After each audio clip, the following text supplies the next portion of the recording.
Hello and welcome to another episode of Internet Marketing Revealed. My guest today is Keith Everett. He's from the UK. He's been online for almost 20 years. So I'm sure he's got a few stories that he can share with us in the interview today. Now, Keith has been involved in several different areas of internet marketing over the years. He's been involved in eBay. He's also done some blogging. And I'm sure there's going to be a lot of reminiscing going on over the course of today's call as well, because those are two areas that I've been involved in myself over the years as well. But even though living in the past sounds like a great idea, we should always look to the future as well. And we can also have a look at what Keith is up to these days, and he's having some success with self-publishing on Amazon. So he's going to talk to us about that as well today. So first of all, welcome to the show, Keith. Thanks, David. It's nice to be here. No problem at all. Now, I've actually been doing a little bit of research on you. Right. I don't want anyone to think that I'm completely unprepared going into these podcasts. And I saw on your blog that you're from Enfield. For the benefit of our listeners who are outside of the UK, Enfield is based in North London. It's a town in North London. Is that right? Yeah, it used to be in Middlesex, and then they moved it to a London borough, so North London. We've actually got an Enfield connection. Right. It's a bit tenuous, but stay with me here. Let's see if you can make that connection. Now, does the name Gary Abbott mean anything to you? Does ring a bell. Does ring a Okay. bell, yeah. Is Okay. he a friend of yours? No, the complete opposite. Gary Abbott was a footballer for Enfield in Oh, right. the early to mid 1990s. Enfield at the time, they were on non-league side. He was a part-time footballer. I think at the time he may have even been working on a fruit and veg store by day or something like that, because he did get a bit of press around that time because he scored the winning goal in the FA Cup, which knocked out my team, Cardiff City, in 1994. So Gary Abbott, he may not be a household name, but his is a name that I'll never forget. And I think that is permanently etched on my mind as well, because I think it was something like the 11th of November where we played in the first round. I think it was the first round of the FA Cup anyway, where we got knocked out away at Enfield. And that was only a few days after I'd actually watched my very first Cardiff City game, which was, I think, the bonfire night in November 1994. And we'd actually beaten Brighton 3-0 in that game. So we went from this great result in, I believe it was the third division at the time, or it could be in the second division at the time. I'm not quite sure. All these seasons and leagues all tend to merge into one. But from going from that great high to this crushing low a few days later at the hands of a lower league team who had all the giant killing press and everything else that went along with it. So yeah, that's my tenuous Enfield link. How impressed are you with that? I think Enfield was in the Vauxhall Conference League, if I remember rightly. They might have been. They might not have even been as high as that at the time. We used to bunk over the wall when I was a kid. I remember it well. But I don't remember Gary Abbott, though. I doubt many other people do, apart from me. I've never really got over it. But I'm sure that you can tell us a better story about Enfield and that area at the time. So why don't we start right at the beginning, and if you give us a little bit of background about yourself. Yeah, sure. You want me to go right back to, well, when I was a kid, 13, I think that was really the first time I ever got the bug for business. Prior to that, I'd always been a kid that sold things, I used to sell all my toys, my comics. If it wasn't nailed down in our house, I used to sell it, much to the sort of frustration of my mum and dad. And the first business I ever started was a newsletter about London buses. That was when I was 13, and I'll never forget that because that was my first real business. And some guy turned up around my house wanting to see the owner, and my dad sort of told me off, really, uh, for leaving myself open for people to come around the house. But that was my first kind of real business, if you like. Yeah. How did he know where you lived then? Did you have your address Yeah, printed on the newsletter? passes across the top. Newsletters, uh, sort of dumb thing to do, but So it's what did this newsletter entail then? I know you said it was about the buses, but what? yeah. I at that time at that time I had a real love of buses. Not anything strange or weird, but I just used to love buses. I was only a kid, and that's what I used to write about. And so that was the first sort of real effort of writing and attempting to make money. And I think it made a little bit of money, but not anything huge. Um, Yeah, I and mean, then was that the was the money the goal with that for your 13-year-old self, or were you doing that more for the pleasure of writing? Or I remember when I was younger, I used to like sports writing, and I did some work experience at some of the local newspapers and that when I was in school at the time. And I think my goal for that was that I wanted people to read my stuff. yeah, Yeah, I I think knew that they wouldn't kind of know who I was because you never really had your yeah, photo in the paper unless you were like one of the top writers there. But I used to like the idea of people maybe recognizing my name in the paper and reading my stuff and thinking that it was good. Was that the sort of thing that I, th- I think went I through think your that mind? is I think that is some of it, and that is sort of how it is today. Really, it's great to be published. It's great to have stuff out there and for people to recognise the work you do. Um, it is a bit addictive, really. I would say, it's nice to get out there and for people to read your stuff. But if you can make money from it as well, I mean, that's an extra bonus, definitely. Yeah, that I think that was the thing for me when I was younger and in school, and I thought that I was going to pursue this sports journalism career because I thought, what could be better? I get to watch football, I get to be paid to watch football, and I also get to write about it as well. So at the time, I thought that would be perfect, but it never really panned out, and it ended up not being a route that I pursued after I left university. But at the time, I think the whole writing and being published and people enjoying the work that you're putting out there, that was quite attractive to me at the time. So did you do anything else while you were in school and maybe not doing your work but trying to make money instead? Or did that begin and end with the newsletter?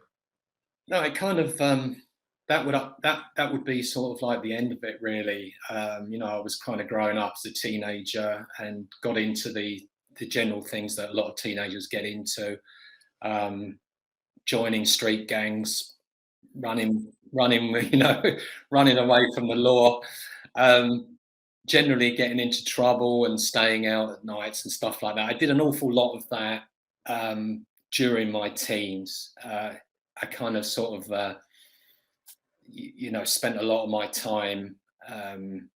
Had a lot of friends at the time, a lot of good friends, and I sort of put my entrepreneurial uh, ways on hold really until I got into my early 20s. And I got a job with the bookmakers. And I really, I'm like you, I love sport, especially horse racing. Um, and I sort of worked my way up in this bookmakers to become a manager. And then I actually got a partner and we bought a bookmakers in Camberley, which is in Surrey.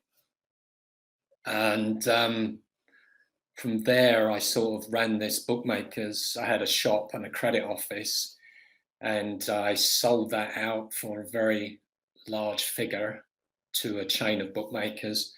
Hector McDonald's. I don't think they're still around. They sold out to Ladbrokes.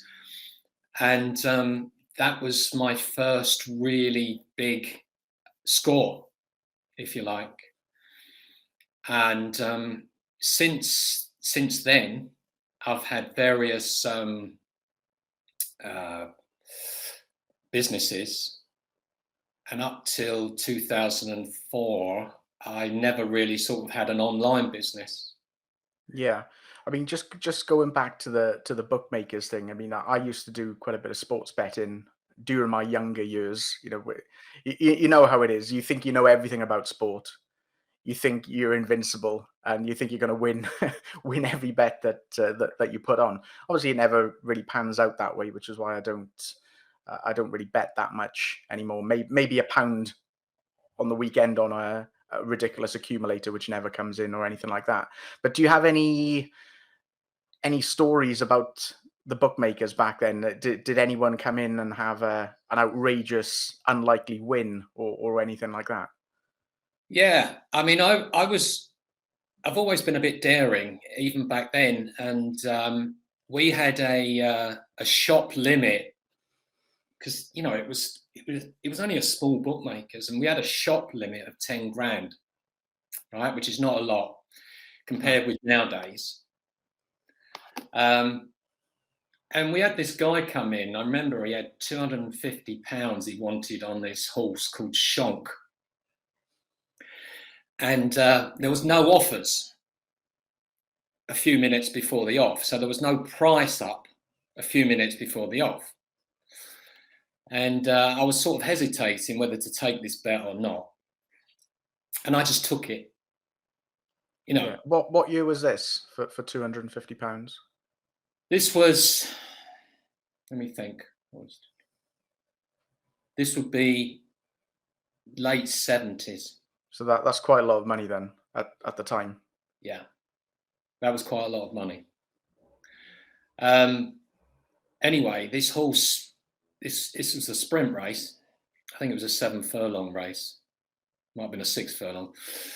And when it actually the off came, the price went up as 33 to 1. So this horse was running with 250 quid on it at 33 to 1. And we had a shop limit of 10,000. I'll tell you something, this horse was nowhere, right? Right up until the final furlong, and I think a half furlong from home, this thing started making ground. It got right on the line, and it just came up like this with a horse alongside. And there was a photo called. And they called the number of this horse first in the photo. Now, you know what normally happens when they normally do that, they normally have got it right, that was the winner. But luckily for us, after a few minutes, this horse got beat. So that was a big relief to me. But that was just an example of sort of a kind of a reckless, taking a bet recklessly, really. I mean, I would have paid him out anyway, but that would have kind of ruined us really with one bet. Yeah, yeah. I suppose these days maybe you're able to spread the risk a little more. I suppose you've got things like Betfair and exchanges where you can maybe dump some liability and that sort of thing. But I suppose if you were an independent bookmaker in the 70s, then it would have been nothing like that at all. Or obviously, you would have just had to have either taken the bet or not taken the bet. You could lay some of that bet off. We did have an account with Hawthorns, which was Corals, but this was a last minute thing and it was a very quick decision. And my goal was to make money. And you never make money as a bookmaker if you don't take bets. So, it was my decision, but it just went well at the time. But it could have gone horribly wrong. Yeah, for sure. So after you left the bookmaking game, you didn't do anything online or anything like that up until 2004. Is that right? Yeah, when I left the bookmaking business, I'd sold out. I really had a lot of money at the time, and I spent quite a lot of time living it up, and generally thinking I was a playboy, really, when I wasn't.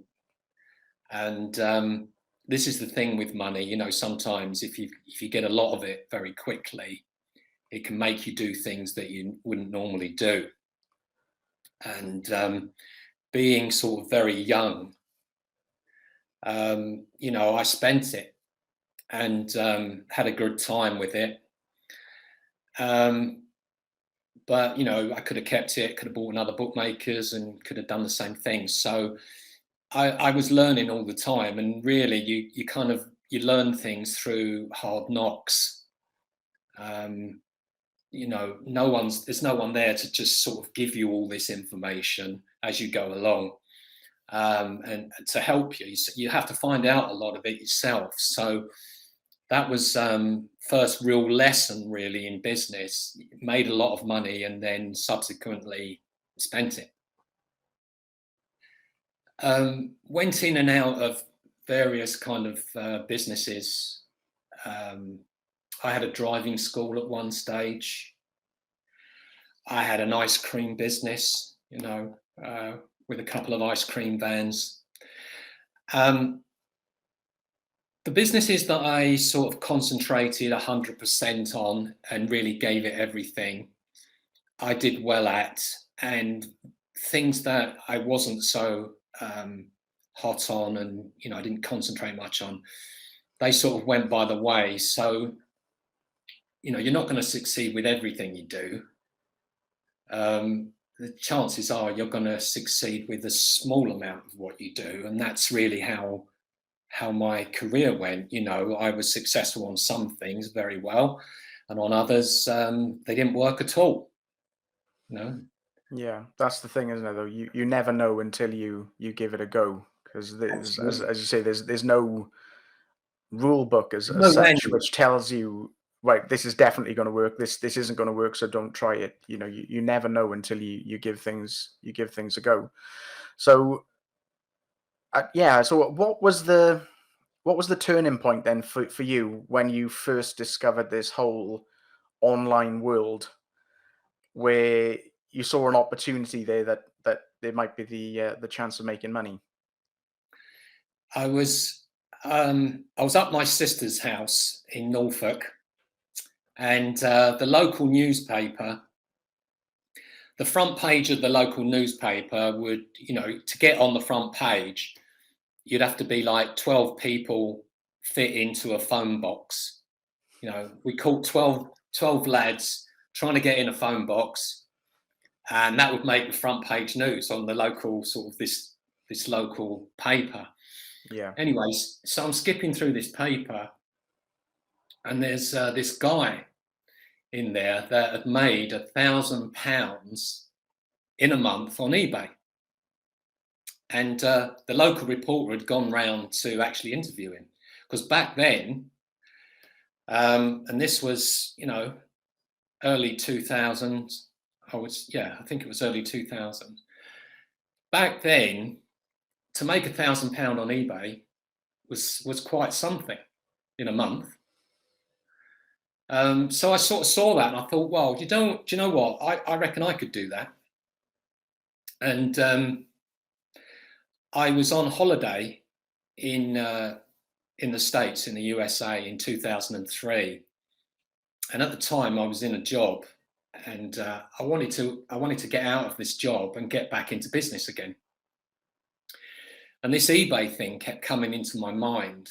And when I got back to England, I'd just come from this really hot country, you know, in the USA was very hot in sort of Florida. And I'd gone back to this very cold country of England. And I just decided to quit my job. It was right on Christmas, the worst time ever, really, you could quit your job. And I just thought, you know, if I'm going to do this, I'm going to do it without having any backup at all. So I'm going to do it, so I have to do it. And that's, you know, how I've sort of been with a lot of things in my life. I've not given myself an out. I've just sort of said to myself, well, do you know what? I'm just going to do it, whatever happens. So, not knowing a great deal about eBay, I got an account and I started looking through, what sells on eBay. And just after Christmas, I had a good look, and it was diet pills. Diet pills were selling quite well. So I I thought, think I well, remember. Yeah, I think I remember seeing that because I used to use eBay myself at around the same time, and yeah, that does ring a bell. The whole diet pill thing. yeah, I mean, it was perfect because people have got these New Year's resolutions that I want to lose a ton of weight. And then on one side of their brain, it's, well, I don't really fancy going to the gym, to lose it. I don't fancy sort of running around the block. I'll get some diet pills. So anyway, I didn't have a lot of cash, but I did have a collection of personal development books, a huge collection of them. So what I did was I sold them on eBay. Great big box of these books. I mean, they were worth quite a lot of money. And I remember some guy bought them, 250 quid, 250 pounds, that is, for anybody outside of England. So shipped these books off and decided to buy a lot of diet pills. So I found this website of this company in America who was selling these pills wholesale. And I bought 250 pounds worth of pills. And I think it was about a week later, 2 huge crates of these diet pills turned up with UPS. And I started listing them on eBay. And they went quite well. And I was doing these sort of like I think it was buy 5, get 1 free at the time, because there wasn't people really doing buy 2, get 1 free. Buy 5, get 1 free. And I was selling a lot of them. People were buying 5 bottles at a time. And I was waking up in the morning and there was all these PayPal notifications. And I did really well. And that business kept me in a very, very good income right up until 2008, I think it was. 2008. Yeah, so you would have had about 4 years, 4 years then doing that. I mean, I wasn't selling on eBay. I don't think at 2008. I think I might have finished by then because I used to sell websites Oh, yeah. on eBay. That was quite good at the time as well. There was some good income to be made doing that. I mean, what was what stopped you from selling the diet pills on eBay then after 4 years, and so you were making some good income from that? How did that all come to an end? Well, I wasn't just selling diet pills, I was selling associated products as well. So basically, anything to do with health, I was selling it. But what I wasn't doing was what you should do, which was create a list. So you've got a list of customers, because I hadn't quite got to the internet marketing stage at that time. I was just purely a seller, and I was just selling stuff. When we got to 2008, there was a big kind of recession came along, and the diet pill market was starting to slow down. There was lots of people on there selling diet pills, and there was people doing buy 2, get 1 free, and buy 1, get 1 free. And the bottom dropped out of the diet pill market, if you like. So in 2008, my very good income kind of dived down to next to nothing. So it was then that I decided to go back and get a job. And when it comes to sort of working for other people, I mean, I really don't like doing it at all. But when you have to, or when you should do, or when you've got a mortgage, then that's the time that you've got to sort of bite your tongue and go back and do it. Yeah, I know exactly what you mean there. I was in that same position in 2014 when I'd worked for myself completely online for 8 years, but that all came to an end in 2014. So I had to go back to a job, and yeah, that was a real culture shock. And I think it helped that I was a bit older at the time. I was in my mid 30s at the time. I think if I was younger, I would have been a bit more hot-headed and answered back a lot more. But I think with age comes experience, and you know when to keep your mouth shut and just to let things go, just so that you're not getting pulled up and kicked out in your probation period. But yeah, I know exactly what you mean there. I mean, with eBay, I remember, I'm not sure what year it was, but they changed the way that they listed the products. It kind of switched from being a straightforward auction website where all the listings were like listed in order, with the one that was going to end the soonest would be right at the top of the page to give it the maximum exposure and traffic. And they changed that then to this best match thing where you could have listings which were ending at all sorts of different times listed at the top of the page. And I thought that was a killer blow really for me, who was selling websites at the time based on an auction model where you needed that urgency and that fear of missing out as the auction was coming to an end. When you were selling those diet pills on eBay, were you listing them as auctions as well? Then, so you wanted that sort of feeding frenzy as the time was running out. No, I didn't do auctions. I was doing buy it now. They're all on the buy it now button, and there was a set price. And with diet pills, there was very large margins. You could make. I mean, I used to sort of. It was a minimum of 100% profit on the bottle of diet pills, and it was very profitable when people were buying 5 bottles at a time. But you are right about eBay. I mean, they started off as basically an auction site, and I think it was a lot more fun in those days. And then they sort of changed it. It got very much more commercial, and it was aimed more at larger companies. The small guy sort of got dropped a bit from it. Fees went up.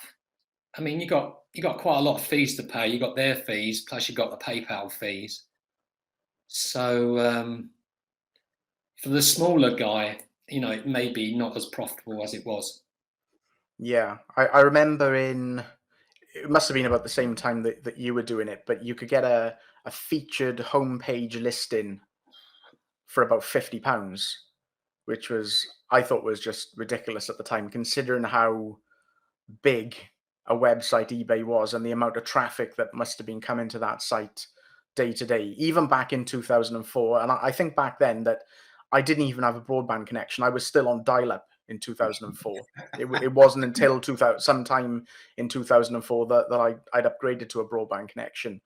But back then, you'd pay that £50 and your auction listing would literally get flooded with traffic. And because it was listed as an auction, you'd get the exposure then, or more exposure as the auction was coming to an end. So it was absolutely perfect for a small seller back then, until they then decided that they wanted to become more of a retail outlet and attracting larger brands and for them to sell there. But yeah, I totally agree with you. At the time, it was great. It was a lot of fun. There was money to be made there. Unfortunately, like most things online, they never last, and everything comes to an end at some point. But after you kind of stopped doing eBay, you mentioned to me before that you also started blogging as well. Were you blogging at the same time that you were on eBay, or did that come after that? No, that sort of came in 2010. I sort of got back online again because I was missing being online. missing being in business and sort of fed up to the teeth with working for someone else. And any sort of employment that I've ever had has always been the prequel to going back into business again. In other words, whenever I've gone to work for someone else, I've never stopped thinking about working for myself, you know, because that's how I view myself. I don't view myself as being someone that wants to work for other people. I've always wanted to be my own person and work for myself, regardless. So I got back into the online space in 2010. Joined Facebook, you know, started making friends on Facebook and getting a bit of a following on there. I created a blog. My first blog was called Keith's Money Making Tips, which was very original. And, you know, I started to blog about things that I was learning about at the time, which was internet marketing and all that kind of stuff. And then I sort of became an affiliate for certain products. And when I was blogging about tips, I was linking them up to affiliate products and making sort of a part-time income. And I did that for quite a while. Basically learned how to make around about $50 to $100 a month from that space.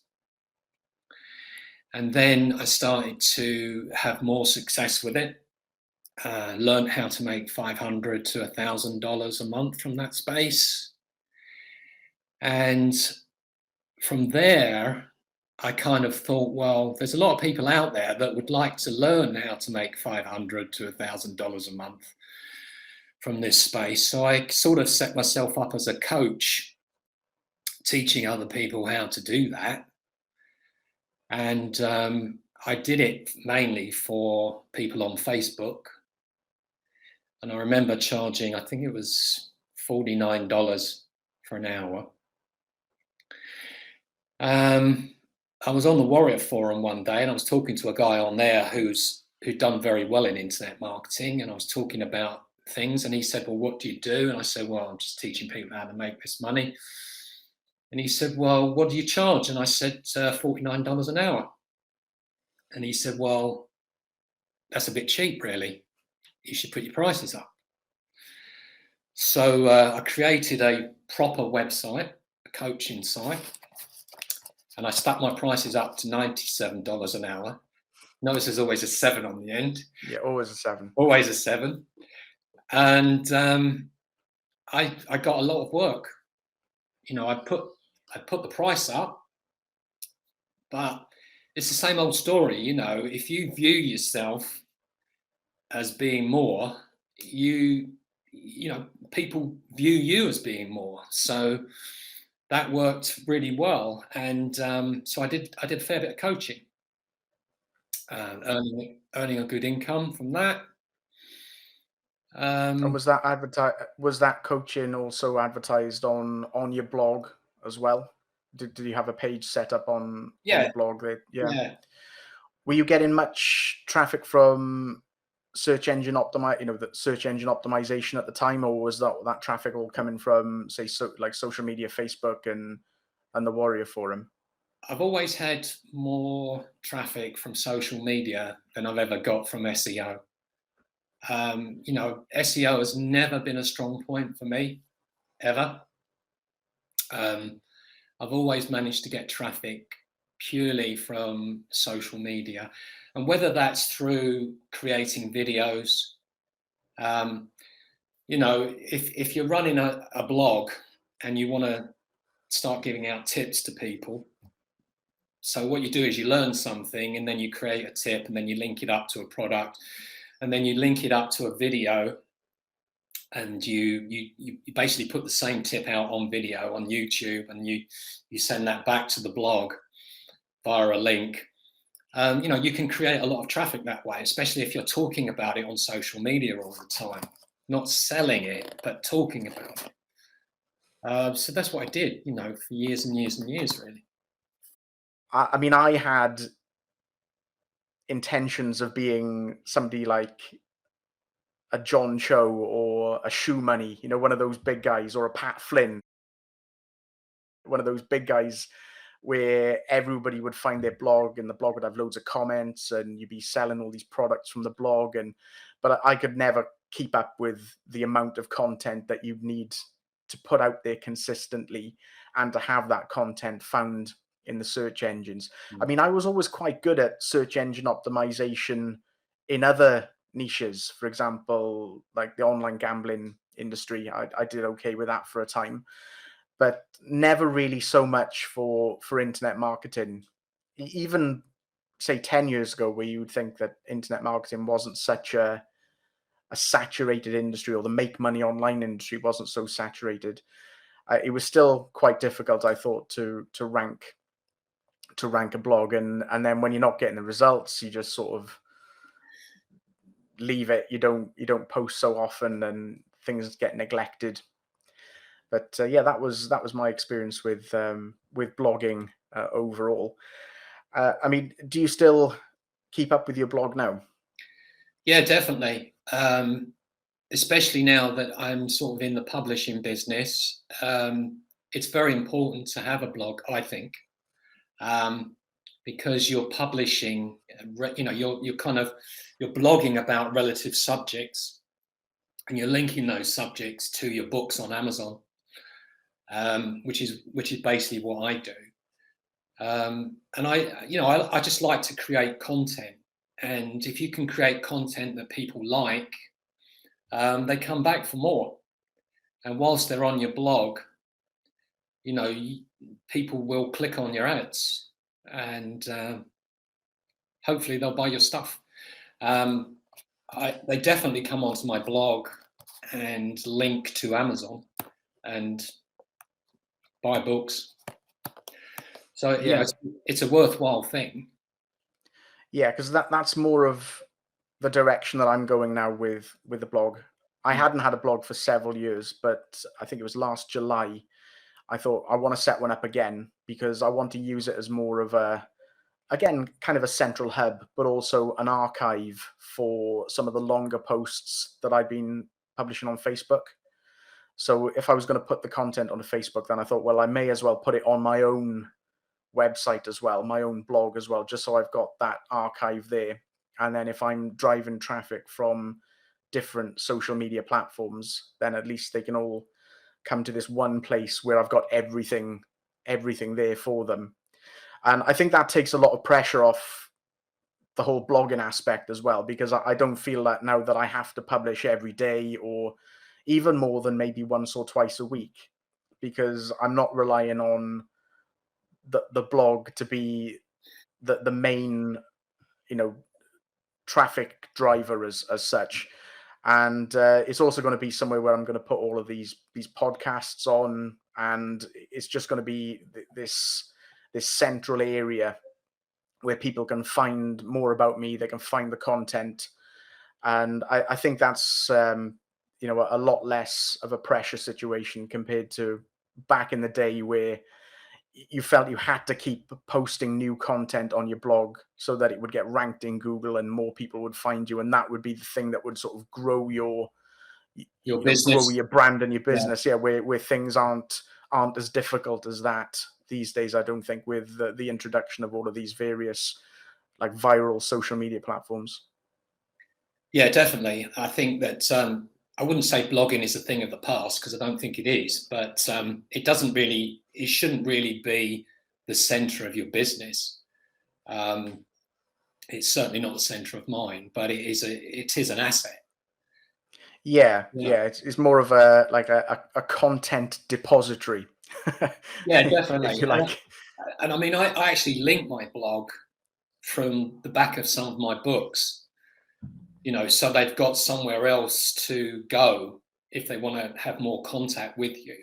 And I've had several people, contact me through the blog, using the contact form. So it's nice to have that out there as your home on the internet. social media, it's a little bit different, because obviously it's you can get shut down on social media. Yeah, yeah, that was one of my fears as well, and that was one of the things behind setting up the blog was, even though I'm also backing up the posts that I do on my computer as well, but I wanted that other online archive as well. I suppose it's another way of repurposing the content as well. But I like what you said there, linking your blog from your books as well. It's like everything sort of feeds into each other. Then you've got all your different social media platforms or YouTube, and pointing back to your blog, or pointing to your books, and then your books points back to your blog, and it all just It all links feeds up. together. Which I like a lot, and that's what I want to get set up. Yeah, I think it's a good way of running an online business, because not everybody, everybody sort of looks at things differently. Some people are very visual. Some people are auditorial, whatever it is. So I think that people sort of get to know you more by having a blog. They find out more about you, and they can see what you're about, and then they can decide if they want to take it further. So having a blog is a good idea. As long as Yeah, you're putting content on there fairly regularly, and as I say, it links up well to my book business, because although my book business is on Amazon, you've still got to send people to Amazon, as well. You can't just leave a book on Amazon and just hope for the best. You've still got to market the book. yeah, of course, yeah. So when did you start publishing on Amazon? I started during the pandemic, which was 2020, last year. And it was a very sort of, I'd had a bit of a mishap during the pandemic, which I was talking to you about earlier, where, I lost a lot of money online, in the markets. And I'd got kind of lazy, for a couple of years. I got very lazy, and I never created anything. I didn't do much. I didn't even have a blog during that time. And then I sort of looked at where I was going, and I thought, I need to do something. And I also need to do something which I really like doing, and that was writing. So I took a course on publishing, and I spent quite a long time going through this course, learning everything. And I published my first book last year, which was a book called Money Mind Crush.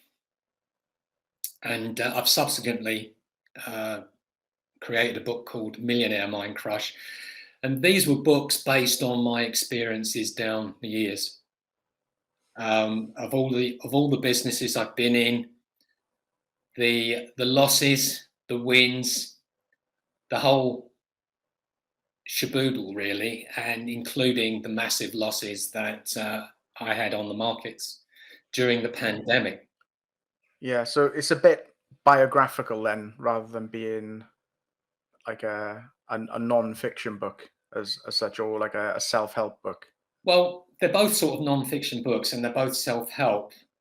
But the first one sort of has got a good storyline to it, because it's all true, obviously, and it explains, how I sort of created these businesses, my thinking at the time, how I had to get my thinking. And then the second book I did, which was Millionaire Mind Crush, that was based on businesses that I've created, and it's to show people how to increase their business from just a standard type of business to a very serious business, and how to make a lot of money online. So those, that's what I did. And I created my first book, put it on Amazon. I put it on as an ebook first of all. Then I put it on as a paperback. then I sent it over to ACX, which is a company that Audible own, and it was created as an Audible. So that's sold on Audible, and then I created it as a hardback. And after writing a couple of books, I thought, well, how can I grow this business? And the way I did that was by getting a writer in to ghostwrite for me. So, and that's, I've got 6 books out there today. That's great. How long has it taken you then to write those 6 books? Is that, I suppose that's within what, about 18 months or so? Is that right? No, the first book took me ages. It really took me a long time. It took me over a year. But the other 5 books have all been created in the last 4 or 5 months. Oh, well, that's quick. Very that's quick. that's very prolific as well, to get that amount done in the last few months. Absolutely. I mean, what advice would you give to somebody who maybe wanted to get into the whole self-publishing thing? Because surely if you're publishing a book, that must do wonders for your own credibility and authority in whatever industry that you're trying to position yourself in. If they say that everybody's got a book in them, and that's true. But if you want to, if you're selling books, you want to make sure that you're selling a book that people actually want to buy. It's no good writing a book about your cat or your dog, because maybe you love your cat and you want to write a book about it, but it doesn't mean it's going to sell anything. So what I do is I use a specific method to find niches that are kind of underused on Amazon, and I will create books around that, so that I know before I even publish the book that I've got a reasonable chance of selling it. And I was talking to you prior to this about the Pareto principle, and that the fact that 20% of what you do is going to get you 80% of your results. And it's the same with books. Don't just publish one book because you might not make any money. Set out a plan to publish several books, which is what I've done. And when I first wrote a book, it's not like writing a load of blog posts. It's a structured thing all in one place, and it takes a certain mindset to do it, and you got to learn how to do that.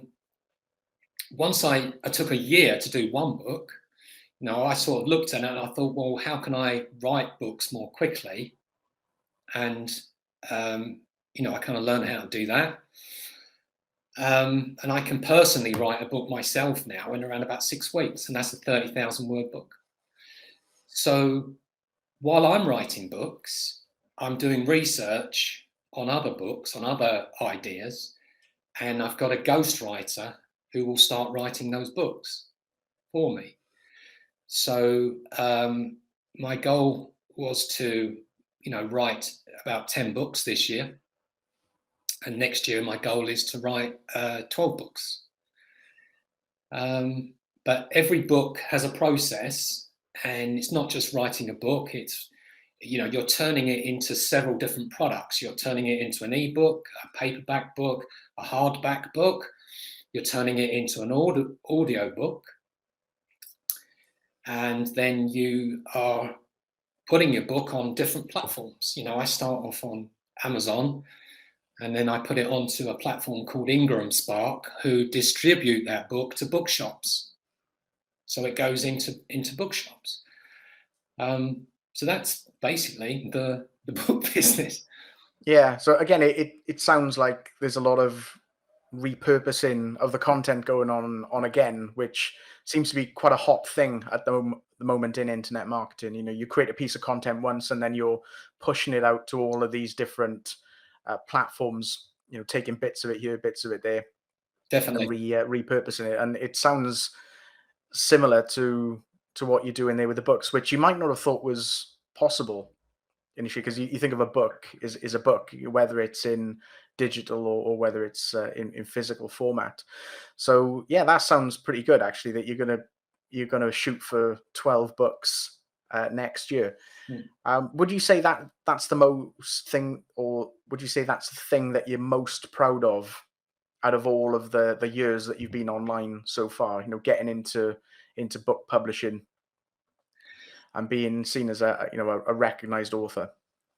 Well, I didn't go into it to be recognized as an author. I didn't do it for that purpose. I got into it because I really enjoy writing, and I like the idea of creating something that's going to stay out there on the internet for a long time, perhaps after I'm gone.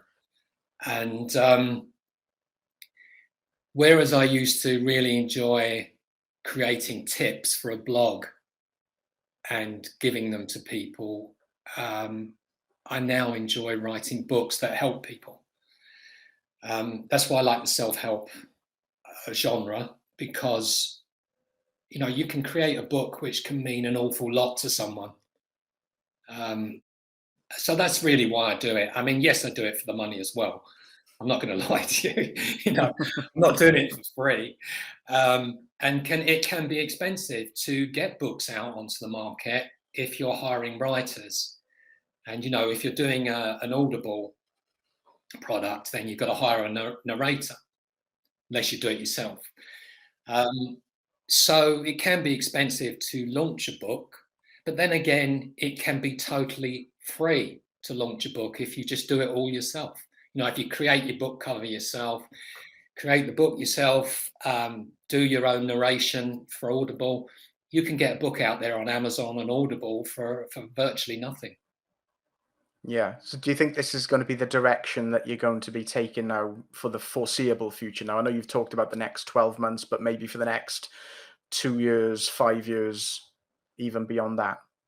Yeah, I think so, because when you're creating books and you're putting books out there, you're getting paid every month by Amazon or Audible.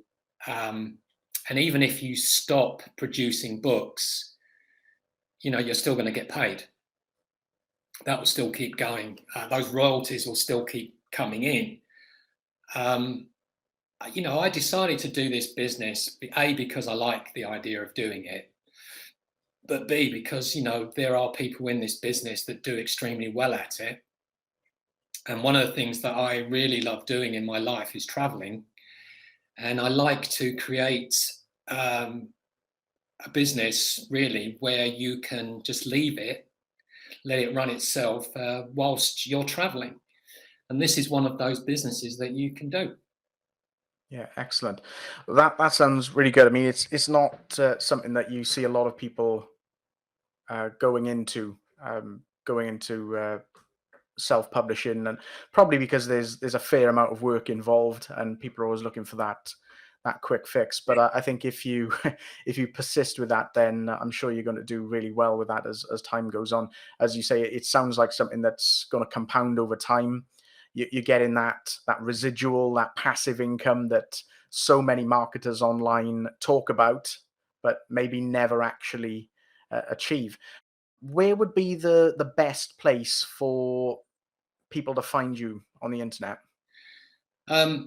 People can find my books on Amazon if they just type in Keith Everett. I also have 2 books under a ghostwriter, under Rebecca Collins. But they can find me on my blog, which is basically https www.keithEverett.co.uk. Okay, great. Well, I'll put a link to that in the notes, and possibly a link to your. Have you got an Amazon store? Are they still a thing these days? I've got an Amazon author page. Yeah, Great. Yeah, I can link out to that for you as great. well. That would be fantastic. No problem at all. Well, thank you so much for being on the show today, Keith. It's been a fascinating trip over the past 20 years online as well. I've enjoyed it a lot.